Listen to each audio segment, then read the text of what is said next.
does get beat up pretty hard when he does get hit. So should be a good match here, Charles. This could be played at long distance, I feel like, for a good amount of it. Yeah. In terms of popularity, Rob is very popular, even looking at data in, from offline tournaments. In terms of like the most popular characters in top 32, he's definitely up there. If you don't know the Rob matchup, you're in a very bad spot. Yeah. You got to know it, man. You got to know exactly how to attack this robot. Been such a threat offline, online, even before, quarantine. So here we go. Tails against Necro. Should be a good one, Charles. Oh, yeah, of course. And it's kind of the new versus the old. Min definitely coming through as one of the new zoners in this game. Has very huge sword attacks, I want to say. It's really weird because it's her arms, right? But they are disjointed. They are not a part of her hitbox, so you cannot hit her arms as they go out. So essentially they're swords. She's a very good zoning character. As you can see, this horizontal pressure is insanely good. One of the only characters in the game that can throw out a aerial or a tilt attack and be able to move afterwards, like either via ground or like be able to double jump afterwards. So a lot of unique aspects to this character.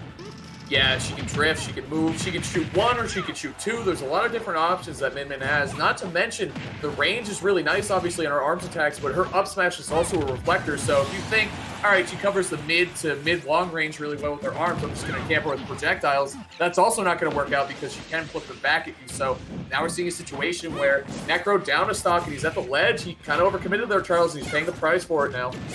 Yeah, and that megawatt on the ledge trap was so meaty and was able to capitalize. Falls out of the up air. Wow, you do not usually see that too often. The side B coming out from Necro, but not connecting there. So very big deal here. And you even see Tails kind of mixing up like an approach with the down tilt. If you do connect that down tilt, you usually are able to go into like either an up air or an up smash very quick. Yeah, she does have, like, I really like her brawler options. I just think I think the animations are really nice, and they fit in her kit very well, too. Like we said, the reflection on her up smash, but she also has nice little combo strings, too, out of some of her tilts. So keeping people at range, then when they get close, you can still punish them pretty hard, but now we're seeing an onslaught of arms here. Even from center stage, she's able to start edge guarding. And look at this, too, using the up B. I love when Min use the up B because she's not put to a free fall afterwards. She's able to start shooting her arms, and she can do two. Get that gyro out of here. He just punched it. He had enough of that gyro. Avoiding the edge guard there, too. Nice job, man. This is some great Min play. Up 2 stocks already. Yeah, and the up air as well to take the KO. I just feel like there's a lot of times, too, that Tails will show the megawatt. And obviously, Tails is using the megawatt, but also just kind of showing that, oh, yeah, I have this arm, and using it more so as a conditioning tool as well. I just love the play coming out from Tails, utilizing all of Min's niches. All the different arms, bringing them out for the right purposes. Look at that, the tech chase there with the dragon. So good. There's so many situations where if Min's tech chasing you, it's literally just 100% chance because she's able to throw out 2 arms at a time. So it's like, oh, let me throw out this arm. It's the dragon arm. Throw out the laser too, just in case you roll away. If you didn't roll away, if you like teched in place or didn't tech, I hit you here. And then let me throw the second arm just to cover tech roll. Yeah. Like, you do it's insane. It's crazy. And then you throw out like a megawatt because it goes a shorter distance too, right? Because if they roll in, it's like, well, you cover, and it's slower too. So man, that's pretty crazy. I never really thought about that. But either way, a lot of distance being covered here. Nice job fighting right through the projectiles. That was amazing timing there, just holding it down. This stage of Town and City looks really, really strong for Min. Like we said, she can cover a lot of horizontal distance with those arms. Able to take stocks off a Rob too, which is so important to do. Nice job by Tails there, taking down that game 1. Very convincing win too, Charles.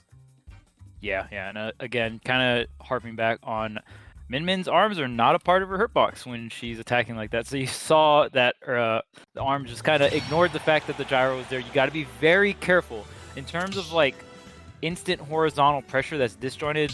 Min is going to win in that department. You got to be very, very careful how you're throwing out your top, how you're setting up, even how you're lasering as Rob. Usually Rob is the one that has that horizontal priority because top is so fast. If you shield it, you can top again and stuff like that. But in this matchup, you have to play a little farther back, maybe even shield or maybe try to set up these falling nairs more, try to come in at that 45, kind of force Min to try and anti-air you out of the air rather than try to play the horizontal ground-to-ground game with Min, because that is going to be a rough game to win.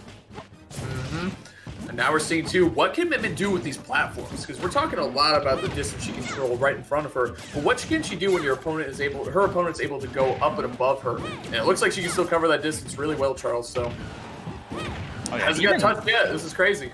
Yeah, even utilizing the dash attack too. Min Min's dash attack, obviously you're not like comboing off of it, but it's still just a very fast dash attack that Min Min players, like a zoner having access to that is just insanely good. And a lot of the zoners that are just strong in ultimate, just in general, you're going to notice that they're pretty well-rounded. Oh man, and that shield is about to pop, and his tail's going to take this lead with maybe a megawatt nair, or are you going to save it for the ledge trap here? Nice. Yep, that meaty option, and just takes the stock. Yep, the linger, right at the ledge there with the megawatt. Great timing catching the neutral get up. That was a 0 to death. He's working on another one right now too. This is almost 40%. This is crazy.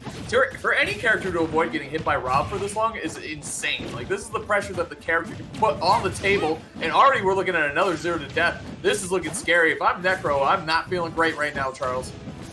Yeah, and I can just generally tell the inexperience in this matchup. We even saw earlier Necro did a get-up attack when Tails was like throwing out attacks by roll. I don't know if he thinks that Min Min's attacks, like the arms, would count as hurt box. That would work if it did, but it clearly doesn't. So you just have to adjust your game plan. You got to be really, really careful when and where you're throwing out these attacks. And when you're playing against Min Min, it's more so about like making Min Min into these, like putting her in situations where it's like, okay, you swung the first arm, it didn't hit me. Are you going to commit to the second swing or not? And that's like a lot of the neutral for Min Min comes down to. And I just feel like Necro is just trying to fight Min Min straight up without baiting specific arms out or just forcing specific situations. Yep. Good punish here though. Necro coming to life a little bit, getting the grab into the dash attack, but again, it's looking like a tail show. Fighting through here on the ledge, baiting out. There you go. That was good counterplay right there. Re-grabbing and then knowing he was going to swing and just jumping over the arms. That was good. Necro definitely adapting and learning the matchup as he goes. Right. And that's, I mean, to be fair, it's really, you know, this character is not, oh my goodness, the aggression with the up B, and you pointed it out earlier, it's just such a great option. Even if you're not hunting with the upper, that megawatt nair is going to be clearly enough to take a heavy weight like Rob out just because of how strong the megawatt is. All right. Up smash, okay. There you go. Taking a stock. Necro on the board here. I like it. Yeah, another thing I would like to see from Necro as well is just more offstage pressure. That is, you know, we're watching Min Min right now, and some people might be thinking like, oh my goodness, this looks just like incredibly insane. And yes, it is very strong, but I feel like Necro definitely not taking advantage of these edge guards that you can have on the Min Min, especially with projectiles. You have like very low risk edge guarding where you can kind of throw out some projectiles, see if you force Min Min to burn any of her arms or just a double jump, right? Yeah. And, oh. I feel like Rob's saving grace in this matchup too could be the offstage play, but Teles has done a great job. Thanks to chat, by the way, connected to how we're saying that name. Teles has been doing an amazing job with the recoveries as well. Min Min, so important to do. This character, as you can see, has so much stage control and offensive pressure, but the recovery leaves something to be desired. Oh, jeez. Yep. That's going to be the most popular final KO screen for Min Min mains. You know what I mean? Yep. Teles definitely knows what he's doing. With the dragon arm off stage, catching Rob again. This just looks tough, man. It's been a while since I've said a matchup really looks super tough for Rob, but Teles is making it look amazing.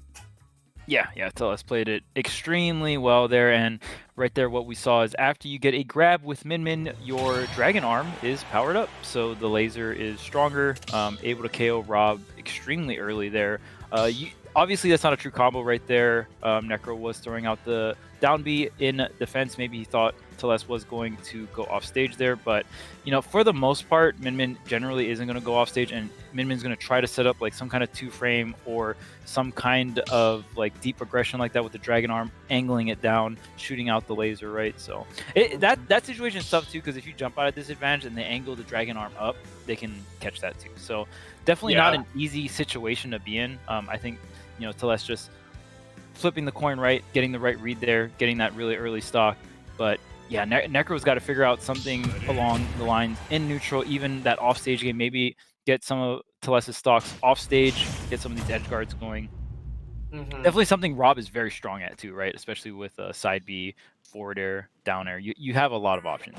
For sure. And I have to say too, Teles, okay, we're going to Smashville. The thing is that's so scary about Smashville when you're fighting against someone who controls a lot of space in front of them is that she covers a ton of her stage now. Min Min is going to cover a lot of the stage just with her arms. Like this is almost the entire stage literally with the dragon shot coming out. Like it's just going to be, how do you deal with this? Like where do you even move? Where do you go? Especially with a big body like Rob off stage though. That's where Rob is going to be able to take. Oh, hold on a second. Oh, all right. Well. He teched a little disconnected. He did still tech. That's godlike tech right there. How do you tech with the error message coming up? Wow, that's godlike. With the stagger. Yeah, that was that's one of the best techs of all time. And he got the wall jump. That's what I'm saying, dude. Either way, we'll come back into the match soon, guys. But either way, I gotta say something I really appreciate about Teles's gameplay is what was I gonna say? Is that he will go off stage against Rob anyway. When he is a stock lead, he's not afraid to get a little aggressive with Min Min, who's a character where normally when you think about the character, they sit back a little bit more. They like to play from a distance, especially when they have a lead. But Teles kind of puts the pedal to the metal and really likes to step at the Rob and swing as much as he can. So I like to see that. We saw the megawatt nair taking a stock off the top pretty early. So I think this Min Min, it's a pretty inspiring play, honestly. Yeah, and I feel like a lot of people will say it is pretty dangerous for Min Min. If some way somehow you get your double jump sniped off stage off of a reversal, you're probably dead for the most part. But offensively, one thing that's a very good thing to have as the person performing the edge guard is an up B that instantly snaps you to ledge. Joker has this, Byleth has this, any like Tether, Ivysaur has this. Any time where you can just like fall off and just go for a drop zone aerial and then instantly snap ledge and then maybe even like ledge drop double jump there back onto the stage or do some other option, try and get that 2-frame. It kind of gives you multiple shots in that situation to get the edge guard. Definitely a very underrated tool in terms of offense for edge guarding. For sure. Man, oh man, Smash World Tour South America Ultimate Online Qualifier. Matches have been amazing so far. Since you and I have gotten on the bike, it's been 2 3-0s in a row, and currently we're sitting at 2-0 in this set with Teles's Min Min against Necro's Rob. I have to ask Necro if he is a third strike player, because that is a character from Street Fighter 3. I hope he's a fan, and I hope he does well in this Game 3 match as well. So, but it's funny too, because Necro is kind of like the Dalsum of that game, so he just has like the long limbs, which is more like Min Min, so it doesn't. It's actually not that funny. It's kind of ironic. Is that funny? Yeah, I don't know. It's something like that. The irony's there for sure. It's noteworthy, kind of. Not really though. Either way, we got to fill the time here, chat. What's going on? Shout out to all of you again. 25K, not bad, guys. Tell your friends. The Smash World Tour qualifiers are going on right now. It's been a lot of great action. Been a lot of close 3-0s too. Like 3-0s, sometimes you think, oh, it's just a wash. It wasn't that fun to watch or anything. But they've been a lot of fun to watch here. So we're going to get right back into it. Teles and Necro are ready to play out their Game 3 here. Still can't get over that tech, by the way, Charles. Oh, yeah. And one thing, the last like 2 sets, one thing, even if they were kind of snowbally, it's just really fun to watch mastery of a character, right? And I think that's something we've gotten to see in the past 2 sets for sure. JJ Cat with the Samus and now Teles with the Min Min, just really showing what the character can do, and just really utilizing all the tools their character has. Just really great mastery of the character. But this time, Necro coming out swinging here in this game number 3. Looking good for him. Finally going to be able to catch a side B off stage. That's what Necro's wanted to find for 2 games now. This could have been the momentum he was looking for, but just like that, Teles taking back stage control here. Let's see how Teles plays from behind here now too, because I don't think he's not had the lead this entire set. Pretty sure he's taking the stock the first 2 games in a row. Off stage again, that side B's going to be so good against Min Min. Wait, okay. I thought so. Yeah, I was going to say, just a little too high over the ledge. Right. It was that was a very good backer attempt from Necro as well. And this time, I like what I'm seeing here. Just more like try to set up these 45-degree drop-ins with the Nair. That's gonna be the almost blind spot of Min Min. Of course, Min Min can adjust and start jumping with the aerials, but then you're not covering that grounded approach, right? So definitely adding more layers to the neutral here, and it's been doing Necro a lot of good. Already 88, 90% here, lapping his opponent. This could be the stock as well. Goes for the up smash, but Necro opting for the instant mash out there. Whew. Down smash too. This is looking like a whole new hit. Necro again, better timing there. That's what you want. Someone with a tether, you catch them on their way back to the ledge. So if you have a lingering hitbox or a lot of multi-hits, and I mean Rob's motor kind of does both, what you want to do is just position yourself where they're going to be when they go to the ledge. Position yourself between your opponent and the ledge with that active hitbox that's going to work out for you big time against tethered characters. Necro finding 2 of them when he hasn't been able to find any of those offstage plays so far in the set, Charles. Great adjustments being made by the Brawl.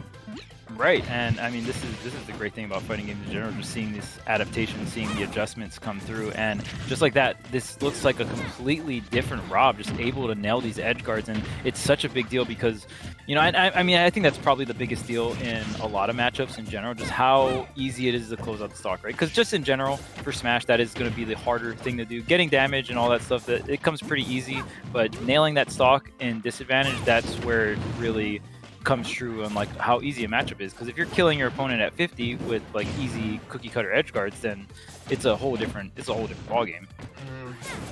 Oh, absolutely, man. Telesso not done yet, Charles, still fighting back. Yep, like, yep.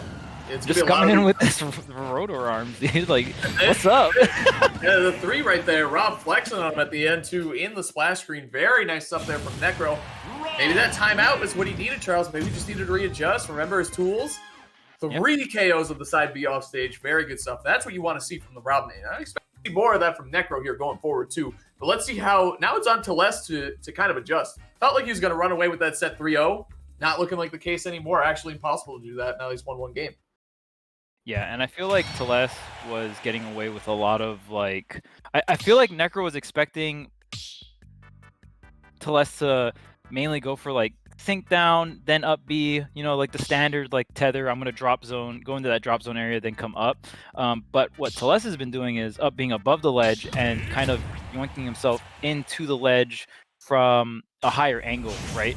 And Necro started catching a lot of those that last game with the side Bs, just the run-off side Bs, and able to put that hitbox like right above that ledge. And like you said, even if he misses, he kind of sinks down too to even cover multiple, you know, up B angles, right? So I just like how Necro is kind of making his side Bs off stage a little bit more consistent, covering a little bit more options.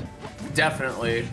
Yeah, and that's what he needed, because Min, I mean, if you're not getting her off stage, if you're not taking those stocks early, there you go. I wanted to see a little more reflection from the up smash. You're going to see a lot more of that on FD.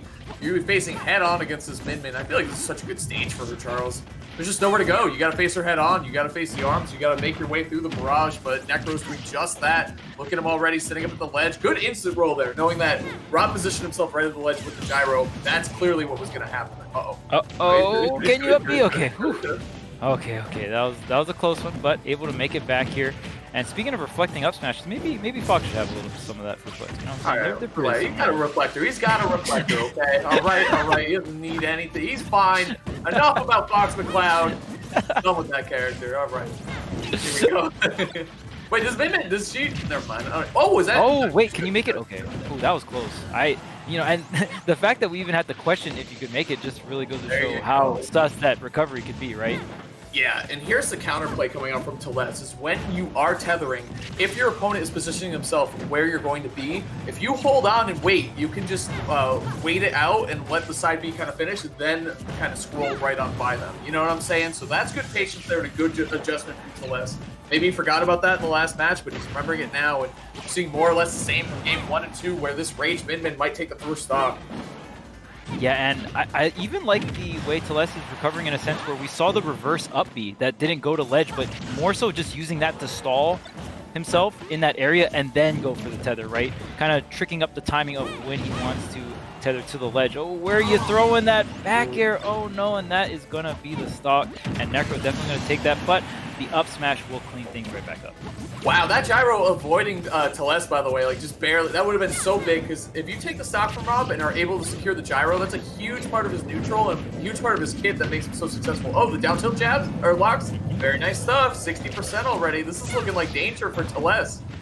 Yeah, already at a percentage where if Necro wins neutral right at the edge of the stage, yeah, this forward throw could be it, and you can just set up a drop zone, and the stall to Les already with the adaptations on deck for these edge guards. That could have been the stock right there. Really good stuff. I would have liked to see a down air. You know what I mean? The SD down air, and then you tie it up, you steal the momentum back. A lot of rolls on stage. Necro unable to get the punish, just missing the timing. But don't expect to miss him for him to miss many more of those going forward. Yeah, Teles in general, Charles, is just playing a lot better at disadvantage. He's got to stop rolling from the ledge, though. That's just going to keep getting clipped by Necro's first stock. There it is again, the roll. He's got to be careful. Yeah, and Necro is getting these rolls with down smash, but I would like to see up smash. Up smash would have taken the stock, so that's a big deal. If Teles is able to get this stock with the rage, that is going to come back and bite Necro. You know, that is the factor, because this stock could have been wiped if the up smash connected on that right side on that roll. So you got to be careful. You got to close out this stock 152%. But here comes Teles with the stage control and the ledge trap here with the megawatt out as well, and catches the jump. That meaty nair, the megawatt is so strong. But just a retaliation with that side B with the intangibility. Yeah, I mean, that's just, again, I mean, you got to give Teles a huge amount of props here for adjusting and being able to make these recoveries back, because if he hadn't made those adjustments, this game would already be over in the advantage of Necro, Charles. Oh, okay. I feel like that should have been an up smash, but that's all right. Looking for it now, a little bit late, trying to grab the gyro and also send out a hitbox. Very good stuff. Unable to get the timing, though. Yeah, and it's so interesting to see a character like Min Min really interact with Rob, even though the top is between them. Usually, when Rob is dealing with any character and the top is in between them, they have to jump over the top or get control of the top, where Rob can take advantage of that. But Min Min is one of the few characters that can just pretty much shoot her projectile arms right through it. Yeah, and just like, I can still interact with you, and I can still hit you, you know, even though the top is set up. I was going to say, no Great way. DI. Great DI. Oh, but the snipe, though! That's what we're talking about with the angles, man. Get the protractor out. That is some fundies right there. Very nice job by Teles closing that one out. And I got to say, I was getting nervous for Teles coming around into that game 4, because his opponent had all of the advantage there, all the momentum coming in from that hot game 3. Necro looking like he was going to take game 4 too, but the adjustments on the recovery from Teles, playing a clean, honest game after that, was really, really strong stuff. So Teles moving on, qualifying 2. We'll have to see that Min Min stuff, man. Character that we don't see enough of, and a character that a lot of people are afraid of, that has a lot of potential in this game. Yeah, Necro was very, very close, but very clutch adjustments off stage from Teles, like you pointed out earlier. I feel like that was definitely the key part of that game, at least that game number 4. So just really good stuff to Teles, just making those adjustments, being able to close out those stocks as well. And honestly, props to Necro for making it to game 4 in general. You know, it, like those first 2 games, it was like, oh wow, is this even possible? But put himself on the board, got that confidence in, and even came into game 4 and was still really, really close.